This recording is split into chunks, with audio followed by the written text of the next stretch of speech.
So, having done a canon video on the Juggernaut, as usual, I'll mention stuff that's different, uh, especially with the on-screen stuff that is going to have a lot of the same stuff as the canon video. So, if you haven't seen that, go check it out. So the stats are pretty much the same, except for the following changes and additions. They were valued at about 350,000 credits.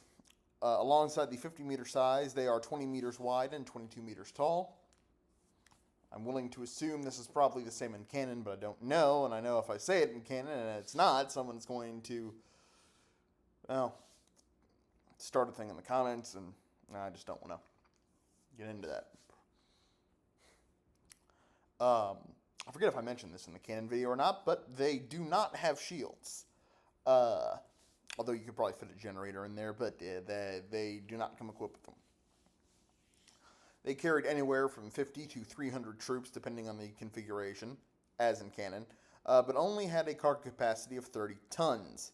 They did have 20 days' worth of provisions and fuel for 30,000 kilometers. They were introduced in 22 BBY and were used by the Republic, the Confederacy of Independent Systems, the Empire, the Rebel Alliance, and the Restored Empire. And just like canon, they succeeded the A5 Juggernaut. So now with the stats out of the way, let's get into the actual history and such. The A6 Juggernaut was much larger than its predecessor, with additional space used to house more troops and equipment, as well as speeder bikes or light air speeders. Still, the vehicle had its issues, starting with, well, all the issues of the A5 just magnified. Speed was fine, but turning was a major issue, and thus it usually deployed in open areas rather than urban ones. The A6 saw most of its use during the Clone Wars. This was primarily in the service of the Galactic Republic, but due to some of the flawed direct delivery systems used by quad drive yards, some did fall into the hands of the Separatists. They were used fairly extensively during the Battle of Kashyyyk, where they went up against tank droids and dwarf spider droids and presumably made all their droid brains absolutely terrified.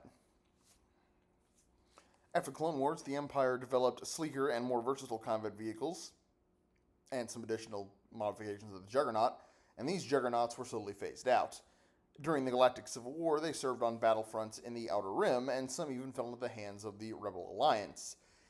Presumably, they had to figure out a way how to crew such a vehicle.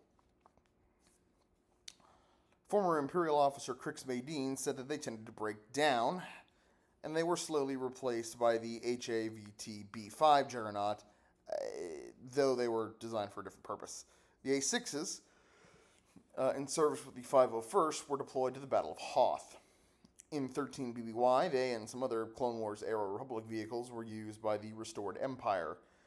The AT-AT also borrowed certain elements from its design.